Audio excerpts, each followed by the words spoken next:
Okay, I've suspected that my TPS has gone bad in my '01 Jeep Wrangler Sahara. So I got this Duralast TPS sensor from AutoZone for 56 bucks. It's got a lifetime warranty and it comes with a little gasket. Now I'm gonna get that TPS off if I can and exchange it out. So first off, I just loosened that with a flathead screwdriver and I'm pulling it out of the way. This thing pops right off, but it needs to be out of the way too. I'm just gonna set that there. Now I'm gonna see if I can do it without taking this off. Okay, I'm not sure I pulled this thing off right, but that's what you're looking at. I stuck a screwdriver in there and kind of pushed back and then just kind of wiggled this off. So now I can push that out of the way and get right to those two bolts that are down there. I'm gonna see if I can take a picture of those bolts. I don't know what that'll show. Okay, accessing the T20 bolts behind there is way too hard. So I'm gonna pop off the whole throttle body here thing. Those come off pretty easy. Okay, with that up, you gotta take off a few more clips. They're the same kind of push down and pull out things. And now I'm gonna use the gun and see if I can get that old TPS sensor off.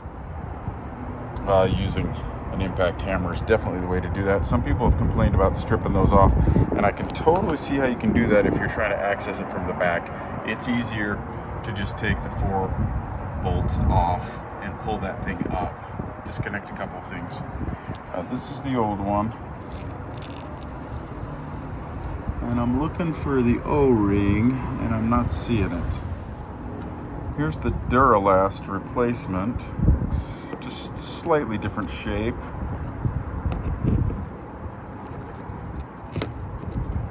A little different setup there, but not much. You also get 2 new bolts and a little gasket. I guess that gasket takes the place of this rubber edge. Yeah, there was a bunch of gunk in there, just crud. I don't think it probably makes any difference, but I've removed it, cleaned it out a little bit more. Looks like the gasket's gonna sit just like that. I'm gonna set it on in there and then put it on, just to so I don't lose it. I'm gonna use the new bolts just for the heck of it, but I'm gonna put a little bit of thread locker on there. Okay. Got it on. Now I'm gonna pop the bolts back on, pop all the wiring back on, and see how this thing starts. Okay, all the clips back in, all the bolts back in. I think we are ready to go. We'll try this thing out and see if it works. I think I will put it all the way back together, maybe not tighten it down just to see. There we go. Let's see how that does. Now before that idle was just bouncing around and it was more in between here and here, like at the 500 level. Now it's back up where it's supposed to. It's not pretending to die, and it sounds really good.